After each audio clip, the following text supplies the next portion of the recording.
Welcome. Welcome to the series of vocabulary on Merit Shine. Those of you who are thinking, what in vocabulary, how in vocabulary and why vocabulary, let me tell you something. Over the course of the last few months, I have been getting inquiries and requests from students regarding the problems that they face in vocabulary. And what are those problems? Let's see. Problem number 1. So when we encounter new words, we're not able to understand them. Problem number 2, when we understand the word, but we are not able to use them as a part of our daily vocabulary, whether in speaking or writing, we're not able to use them. And most importantly, sir, how do we remember those words? The good words that we learn as a part of our studies, how do we remember them? Because we're not getting to remember them. The moment it comes that we need to remember those words, we don't remember them. We might remember it after later on, but not then, right? So these are the 3 problems that most of the students face when it comes to the section of vocabulary.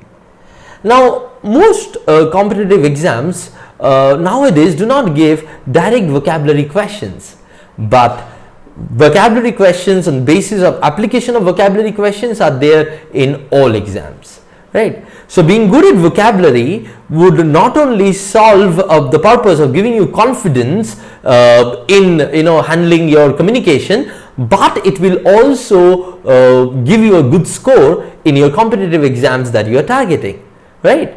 So how do we solve this problem? So what should be the purpose of this series? What should be the specific purpose of this series?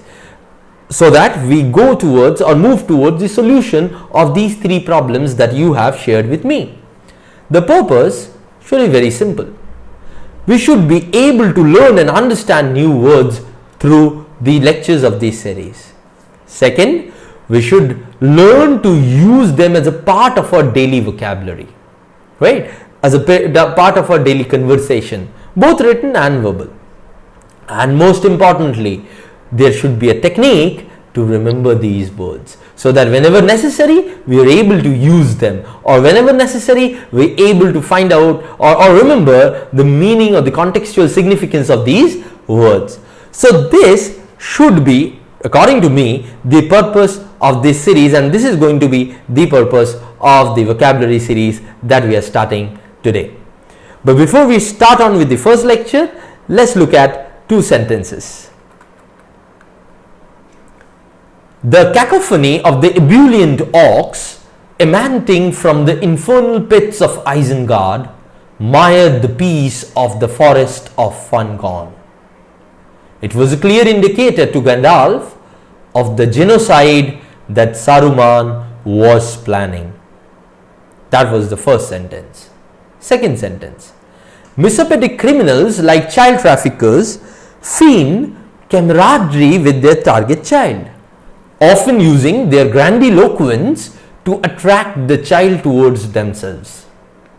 More depressing is the skinflint attitude of the police, who go to the extent of denigrating the parents rather than conducting an investigation. Now we start the first lecture of this series.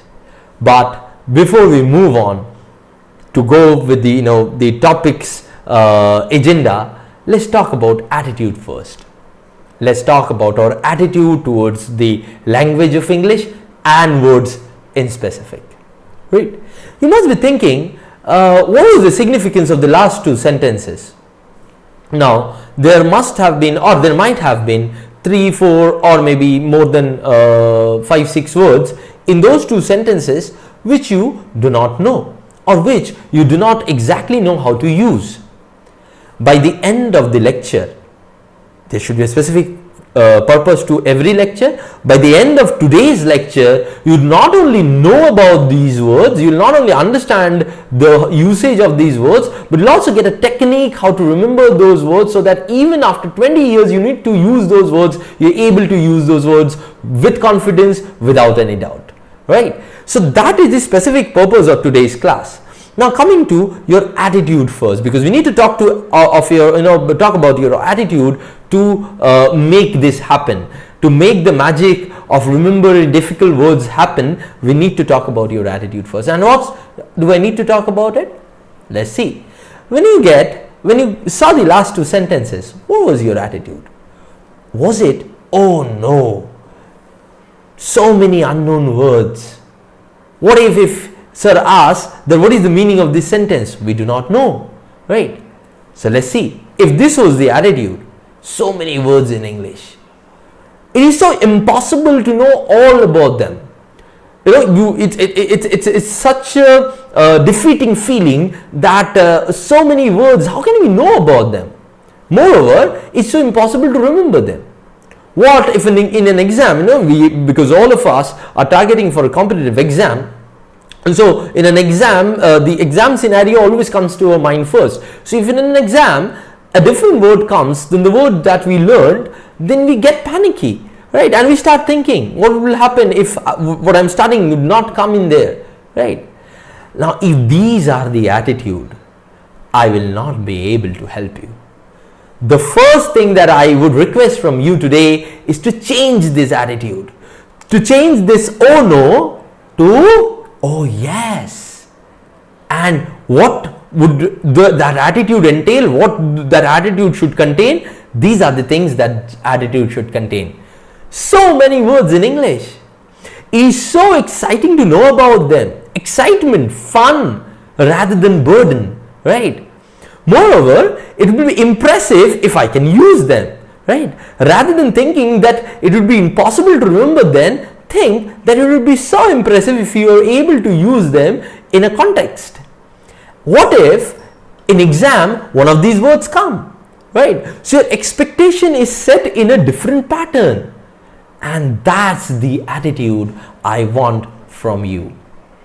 If that's the attitude, and then that's just like a switch. It's a switch on, switch off. You do not need to work a lot for this kind of attitude. What you just need to do is that you just need to think in your mind and make you understand, boss, even if I go with the first attitude, I would not get anything, right? But if I go with the second attitude, I will enjoy the learning process. Even if the words that come in our exams are not these words, I will at least enjoy the process of learning, right? Okay, so if you switch on that attitude, you would see that not only you are learning the words, you are enjoying the whole process of learning the words, right? Okay, because if you promise me to have that attitude, I will promise you to give you a magic trick to understand and remember the word. Understand, use and remember the words, right? Because those are the three problems, right? And majorly understanding and remembering, because use would be clubbed in both of them, right? So if you promise to make your attitude something of a learning attitude, a fun loving attitude, I can help you. But if you go in the first attitude, I'm sorry, I'll be of no help to you, right? So I think that's not a lot to ask from you, and I'm sure that people like you who are so energetic, who are so fun loving, would go on with the second attitude, would be more comfortable with the second attitude. So assuming that you have changed your attitude, you have switched on your attitude, yes, oh yes attitude, let's start off with today's agenda, right?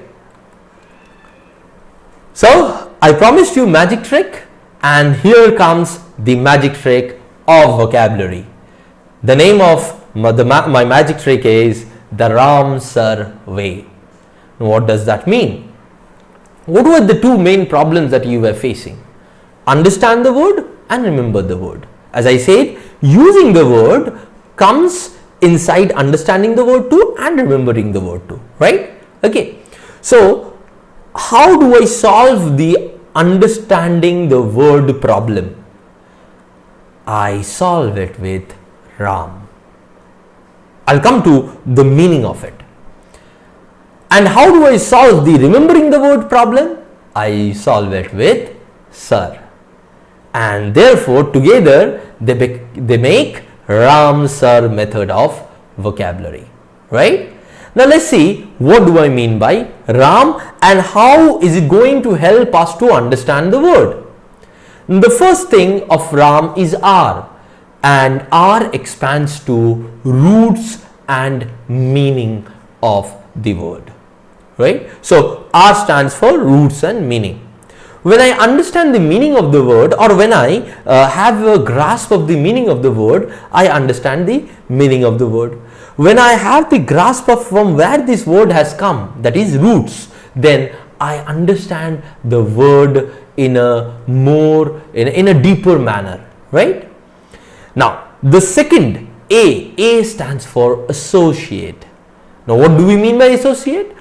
You know, when we see that a word is difficult to understand through its dictionary meaning, what do? We associate it with something which happens to us in our daily life, with something which is entertaining, which is exciting, which is close to my heart, which is related to my interest. So I can associate it with anything, any one of these. Then what will happen is that association will stick to my mind. I'll show you how to do it. The third M stands for mnemonic. Now what are mnemonics? You see, every word sounds in a different way. Now if from the sounds of the word I can create an innovative way in which I can remember the word's meaning, then that's called mnemonic, right? We'll take a lot of examples and we'll see it. Now this is where the understand the word area. Now what is SIR and how does it help us remember the word? S stands for synonym and antonym, right? So if there is a word, that word would have similar meaning words, which is synonym, and opposite meaning words, which is antonym. So when I see the synonyms and the antonyms related to the words, I also I not only get to understand the meaning of one word, but I also get to understand the meaning of a lot of words associated with it, right? I stands for implement. Now when I say implement, what do I mean? I mean usage. I mean use that word. So I told you that use would come inside understand the word and remember the word. Now one use came when we associated the word in the understanding part of RAM. The second use comes in the implementation part of SIR. Now when we implement, we make a sentence out of that word, or we make a sentence using that word. So we know how to use that word in a sentence, right? So that is implementation. And the last and the most important part is repetition of the word. You need to repeat the word as a part of your communication while you are writing your blogs, while you are speaking to someone else. Don't think about this that it would seem to be bragging. No, do it, because when you are learning, you need to brag sometimes so that you use them at the right points. And I'm not talking about unnecessary bragging, but while you are writing a blog, using some of those words, while you are writing in Facebook, using some of those words, while you're texting, using some of those words, while you're speaking with friends who are also preparing for competitive exams, using those words helps a lot. Apart from that, your daily reading, if words that come to in your daily reading will also repeat those, right? Okay, listening to news, watching movies, they would also repeat new words for you, right? So that is the magic trick of vocab. RAM helps us understand the meaning and the significance of the word, whereas SIR helps us to remember the word for long term. And that's the magic trick of vocab. Now, when I say you need to understand the word through RAM, it's not necessary that you need to do for every word all these three things. As a matter of fact, you will not get roots of words for a lot of words. Yes, a lot of words in English has come from Latin and French, but then all of those roots, going back to all of those roots may be time consuming. So what you should do is that for the common ones where there are a lot of words associated with those roots, you should study the roots, and for the uncommon words which do not have a lot of same root words, you should not bother about roots there. So what did I show here? 2 out of 3 or even 1 out of 3 in the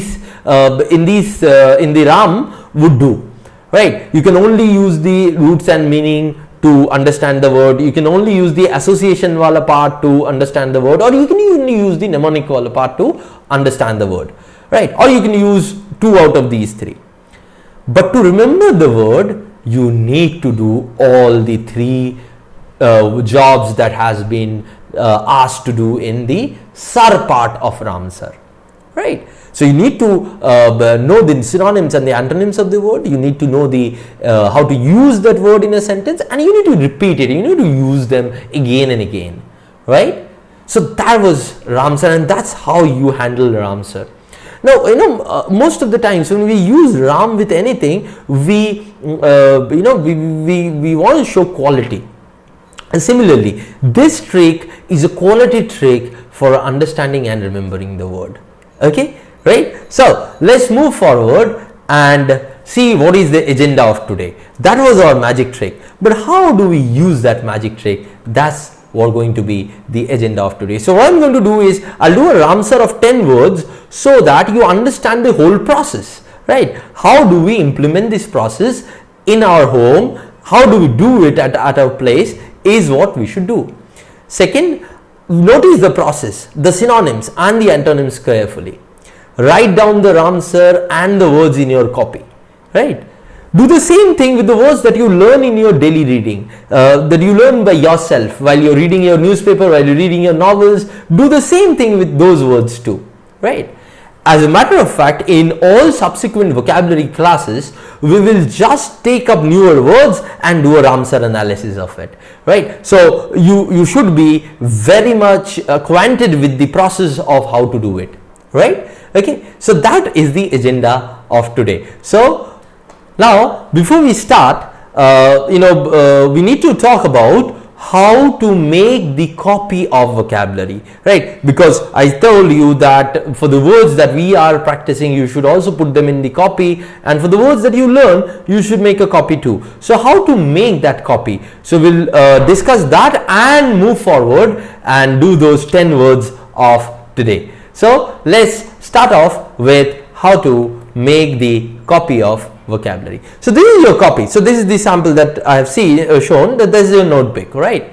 So you take a word and you do a RAMSIR of that word, right? So RAMSIR of that word would be 5 to 6 activities. So that would take around 3 to 4 lines.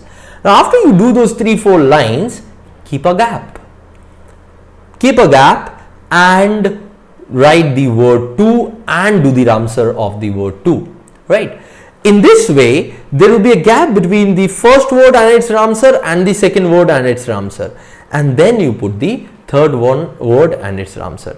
In a particular page, there should not be more than 3 to 4 words and their RAMSIRs together, right? So why are we doing this? Why not to take a word, do the RAMSIR, then from the next line take another word and do the RAMSIR? What was one of the problems that most of you have not shared with me, but you have, is that whenever you try to learn vocabulary, you pick up a dictionary or a word list. Now while you do that, at least for me, it always happened that after 10-15 minutes I felt sleepy, because there were so many words, one after one. It was so boring to read, and for most of us it is so boring to read. A dictionary is not an interesting read, right? Okay, now so I do not want my copy to be like that. I want my copy to be a place where I can go back again and again and again, because I will repeat these words, right? I will revise these words, so I don't need to go back to that copy again and again. So how do I do that? I can only do that if I feel interest in going back to that copy. If it's cluttered, if it is a word list, if it's a dictionary, again it would be shelved off in your almirah and you'll never take it back or never bring out it.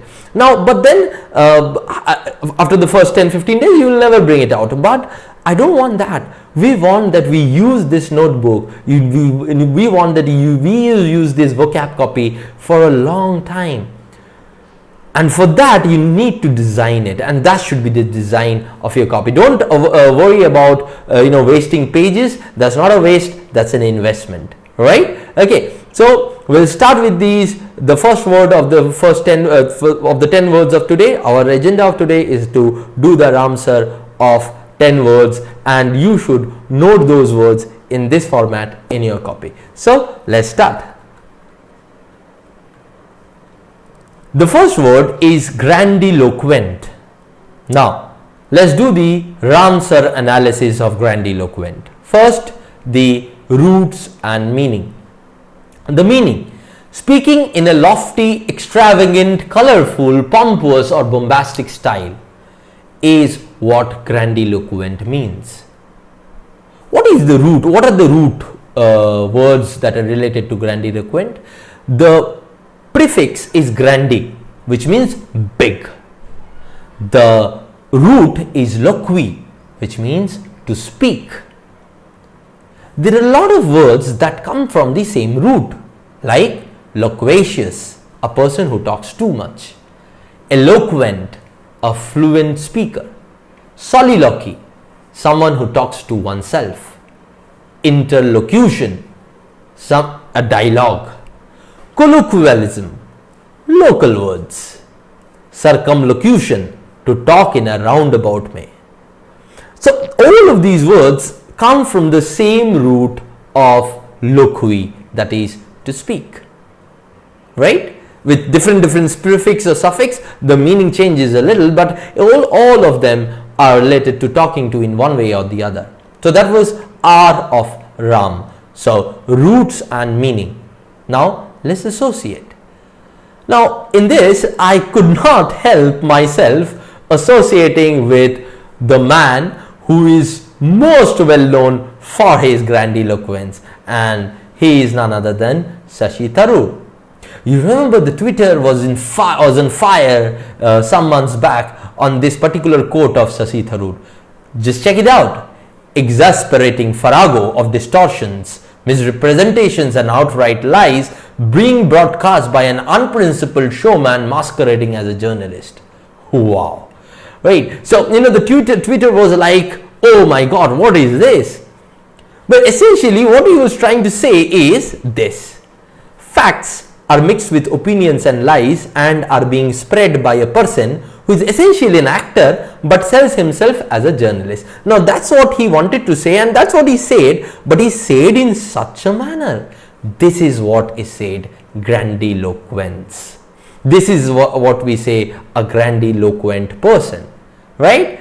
Clear? So that is the association. Now whenever you listen to the word grandiloquent, you'd remember, oh, Shashi Tharoor, he speaks a lot of difficult words and therefore he is grandiloquent. Mnemonic. Mnemonic is the way in which we remember also in sometimes, right? So we understand from the mnemonic too. For example, grand means big and eloquent is fluent speaker. So someone who speaks well but he speaks big words is grandiloquent, right? Now that was Ram of RAMSIR in for the word grandiloquent.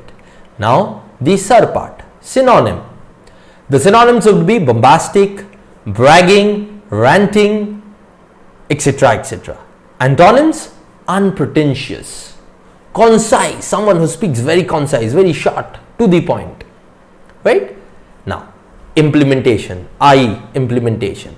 Leaders who want to be successful in electoral politics should be eloquent but not grandiloquent. Now let's see how do we have I used this word in a sentence. So those leaders who want to win elections, they should be eloquent. They should be eloquent because they should be good speakers, right, fluent speakers, but they should not use too difficult words because then people will not understand them. So that's the implementation of grandiloquent. Repetition, you need to do it in your daily reading, my dear friend. Reading, writing, during a revision of words, when you pick up the copy that you are making today, you would repeat those words, and when you repeat those words, you revise those words, and when you revise those words, that's a form of repetition, right? So that was grandiloquent for you. We'll move on to the next word now. The second word, genocide. Now, what is the RAMSIR of genocide? Let's see. R, root and meaning. The meaning of genocide is mass killing. It's normally referred to killing of a particular race, right? What are the root words? Let's see the root word. The root word is side, and the root word side means to kill, right? What are the same root words? Homicide, killing of a human being. Patricide, killing of father. Matricide, killing of mother. Fratricide, killing of brother. Sororicide, killing of sister. Filicide, infanticide, regicide, feticide. So all of these words carry the same root side, right? So that's how we use the root word. See what happens with when you know the root word from where this word has come. Now you can then guess the meaning of other same root words too. So you do one word, but you essentially get to know about more than 5-6 words because those words have the same root of this word, right? Now the association.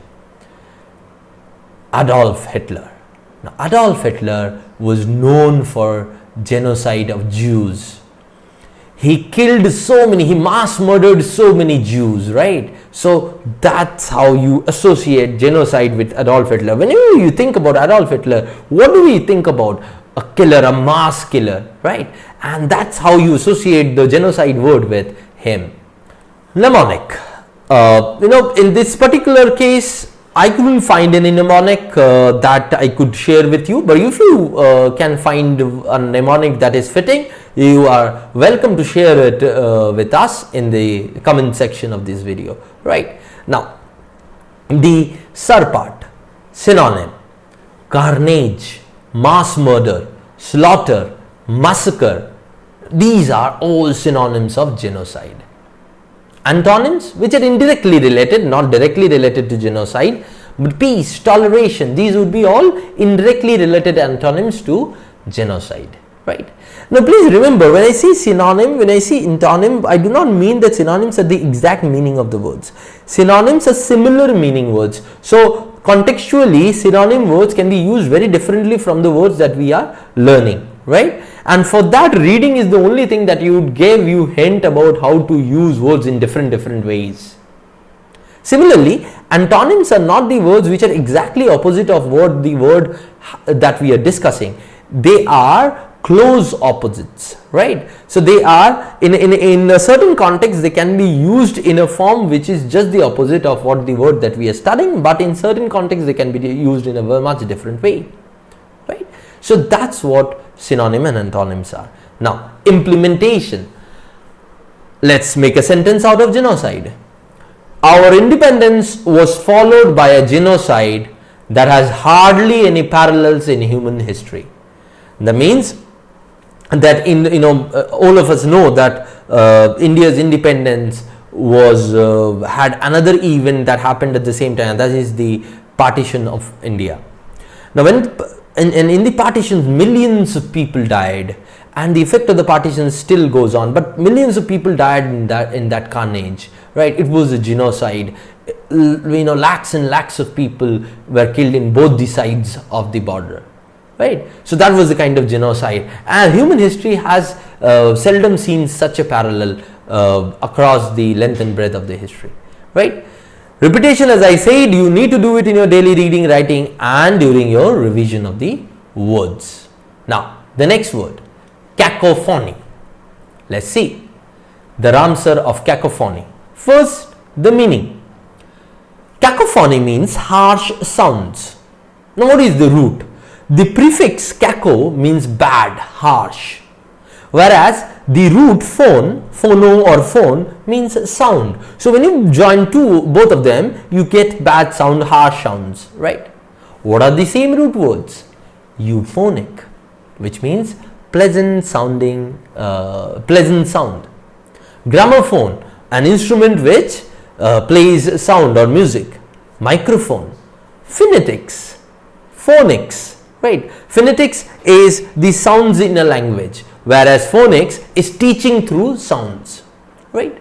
So these are the same root words that come from phony, or phono, the root of cacophony. Now association.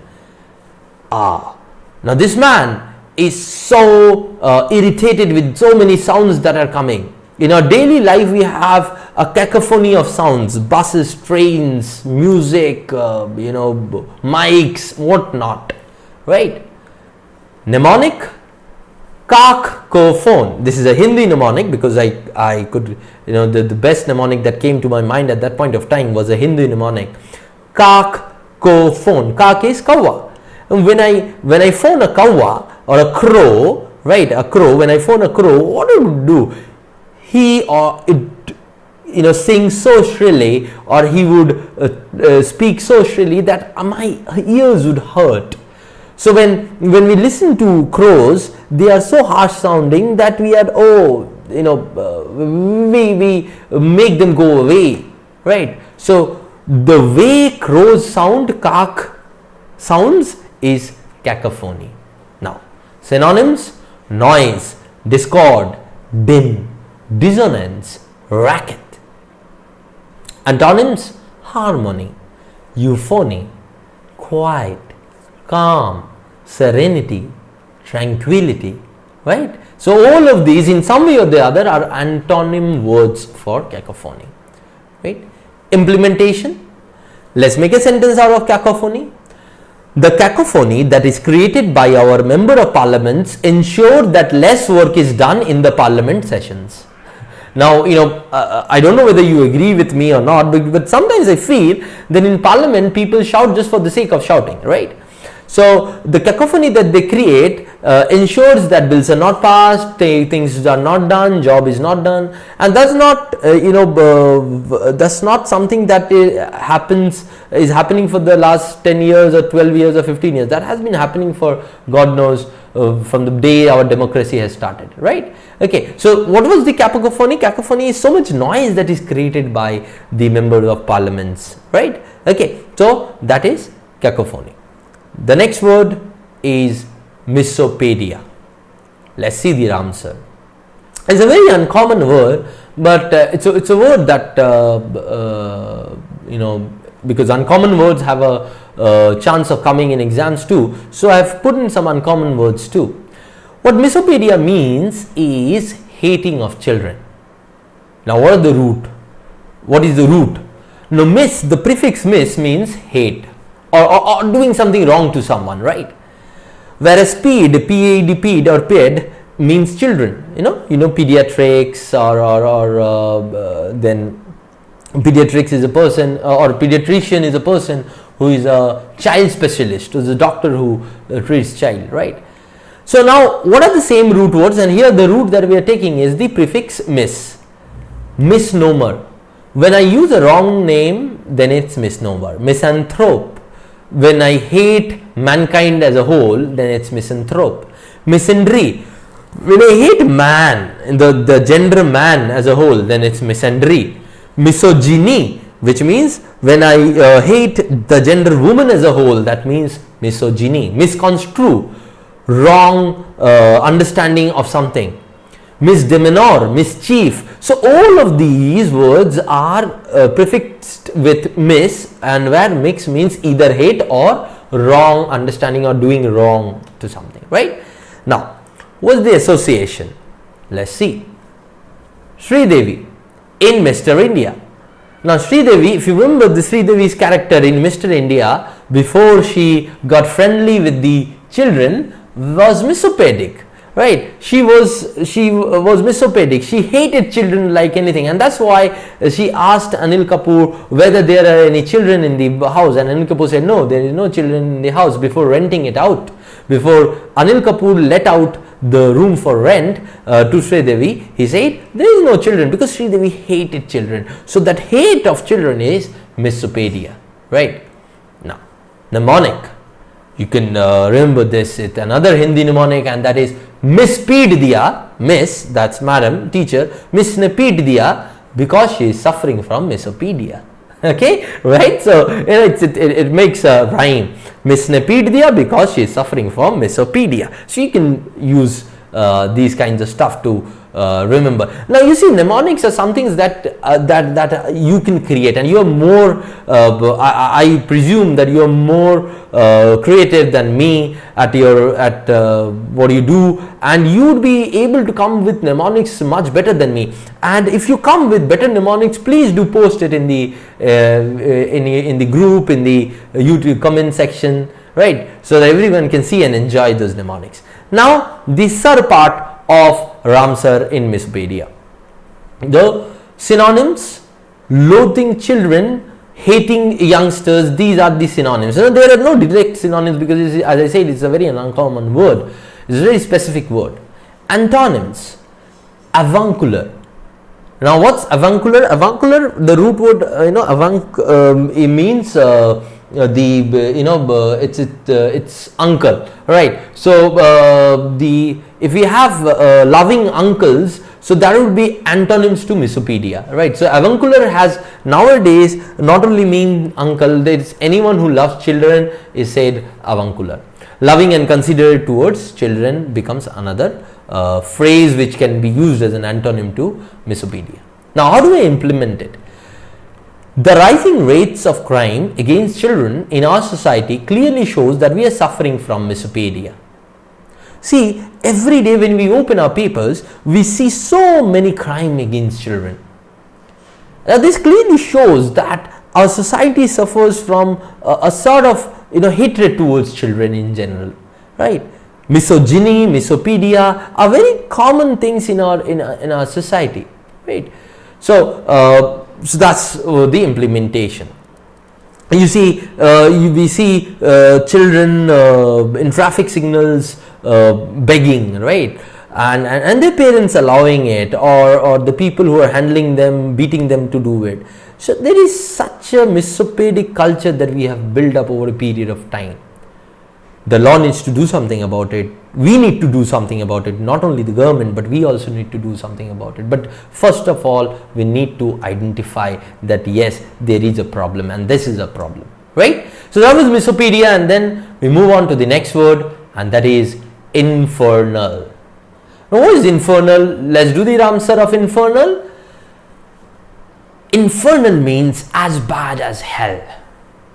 The root word is infernus, which literally means lower region. There is another common word which is related to it, which is used, infra, right? So literally infernus or infra means lower region, whereas figuratively it means hell, right? Narak, Jahannam.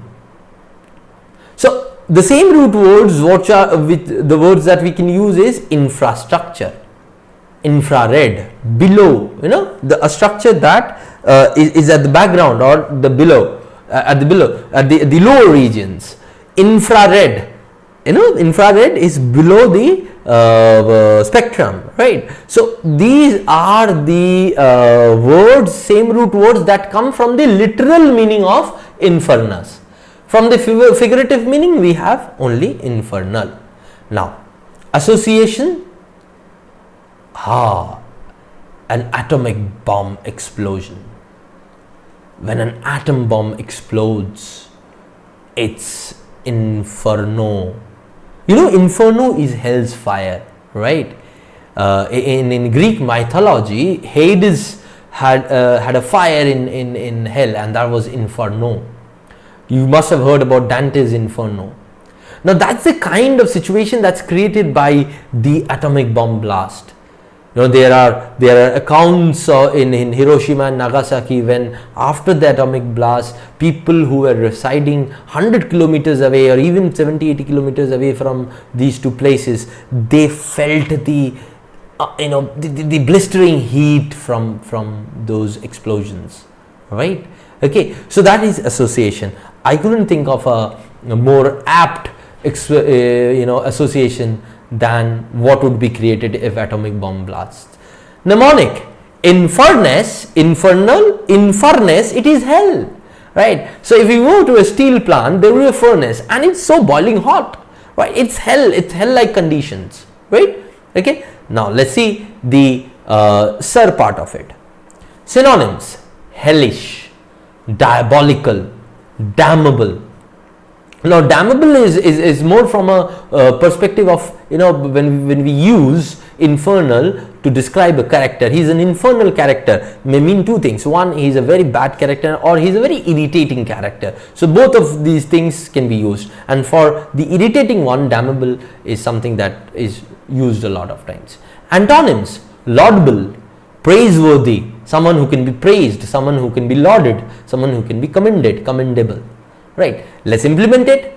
The workers of mine, any mine, let's say coal mine, live and work in infernal conditions. And that's true also in even in the about the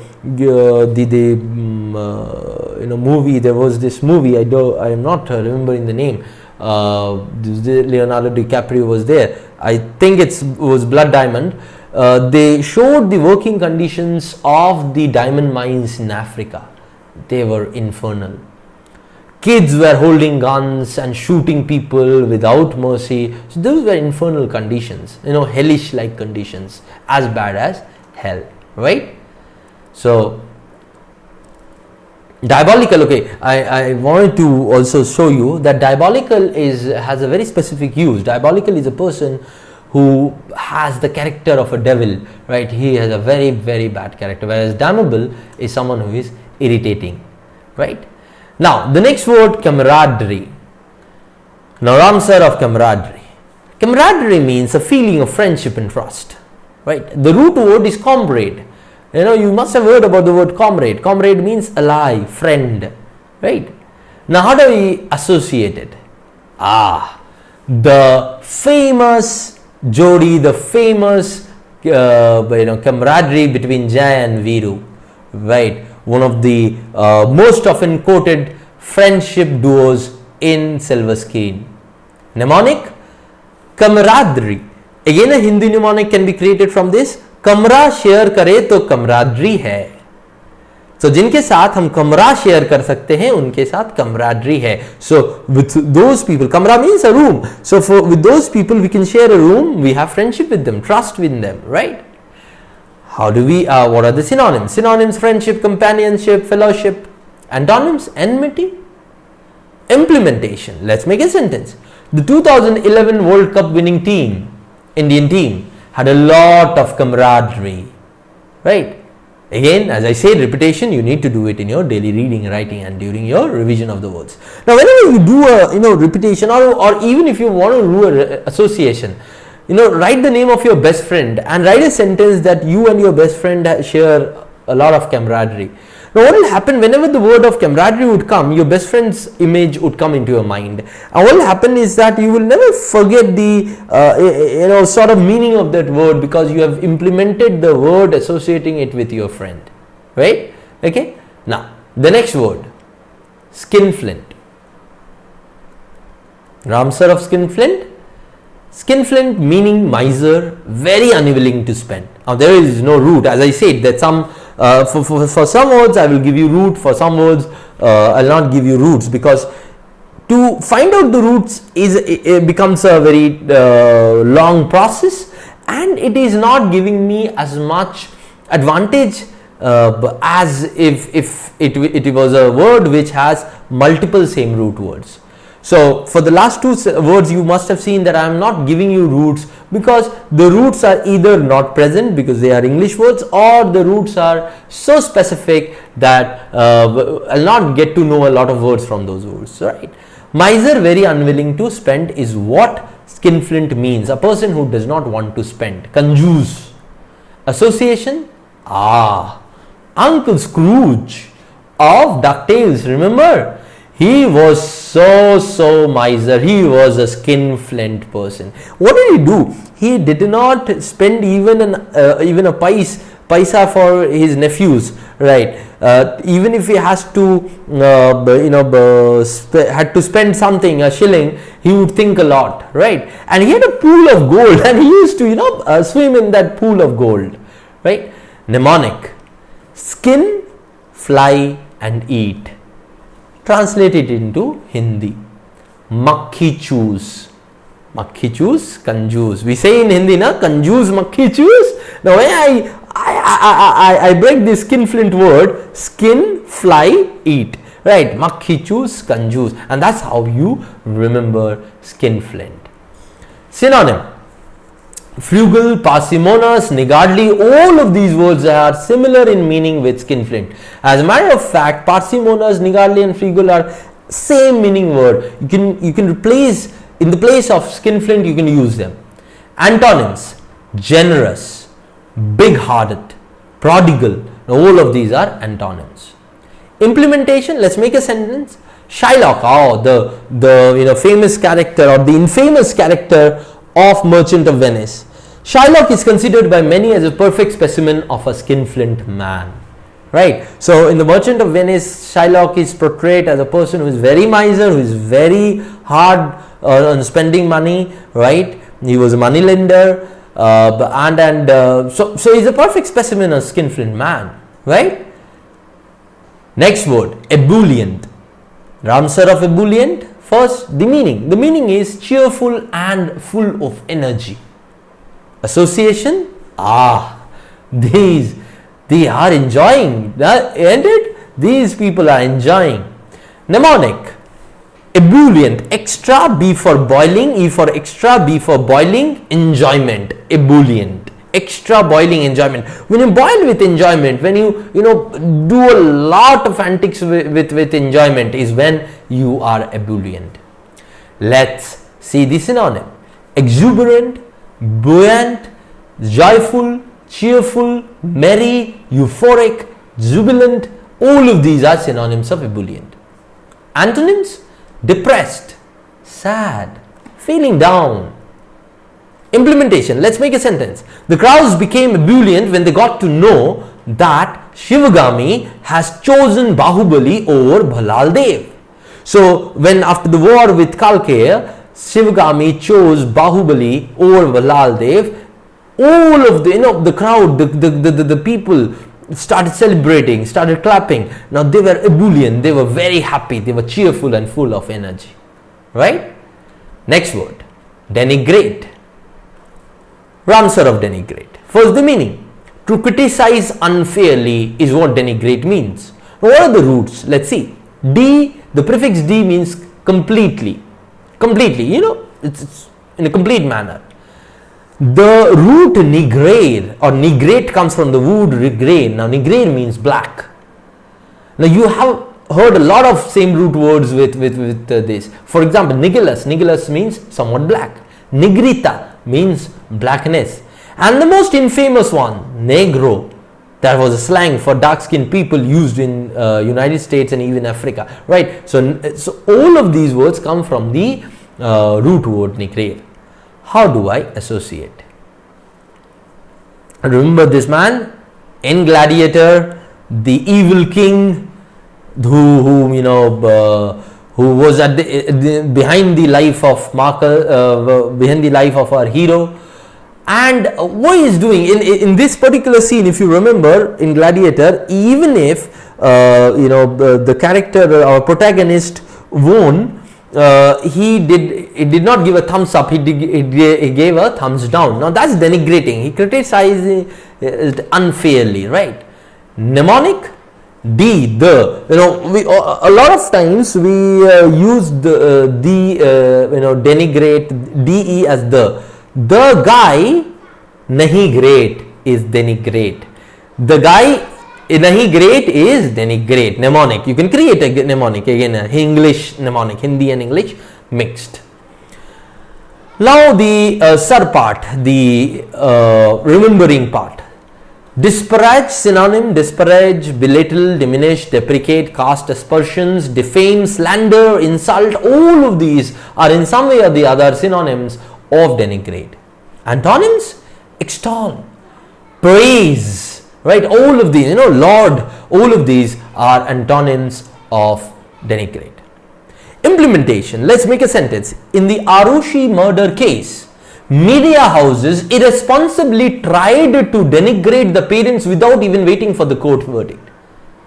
They criticized Arushi's parents, Rajesh Talwar and his wife, unfairly, right? Because at the end of the day, the courts acquitted them, but they had to go through so much because of the irresponsible attitude of media. So that would be one of the uses of denigrate, right? The last word, mired. RAMSIR of mired, let's see. To get caught up in. Mired means to get caught up in a controversy, in something. The best example that came to my mind is Padmavati. Now, the film Padmavati was caught up in so much controversy. So, what will say that film Padmavati was mired in controversies? Mnemonic, Mardala, figuratively, not literally. So when things, you get caught up in something that you feel, oh, this is killing me, Mardala, that's mired. Synonyms, embroiled, entangled, enmeshed, tangled, trapped, all of these are synonyms. Antonyms, untangled, released, freed. Sentence, the film on Rani Padmavati got mired in controversies from day one. Right? So those were the 10 words that were there. Now let's go back to those two sentences that I gave you at the start and see what is the meaning of these sentences and how do we use these words. The first sentence, I took a scene of Lord of the Rings and made a sentence out of it. The first one, the cacophony of the ebullient ox emanating from the infernal pits of Isengard mired the peace of the forest of Fangon. Now let's take the first sentence. Cacophony means the noise that came from the exalting, the ox, were the soldiers of the Dark Lord and Saruman. Now they were enjoying because they were making weapons, and therefore the noise that it was creating, emanating, coming out from the infernal, from the hell-like pits of Isengard. Isengard was the tower in which Saruman was there. Mired, it just made everything bad. The peace, it worsened the peace of the forest of Fangon. Right?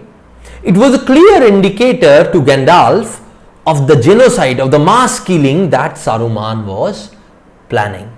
Right? So that's the meaning of the sentence. It means that the ox, the happy ox, the merriful ox were creating so much noise in the hell-like condition of Isengard, and it killed the peace of the forest of Fangon, and that gave Gandalf the idea of the kind of mass killing that Saruman was planning. Right? The second sentence, misopedic criminals, the criminals who hate child.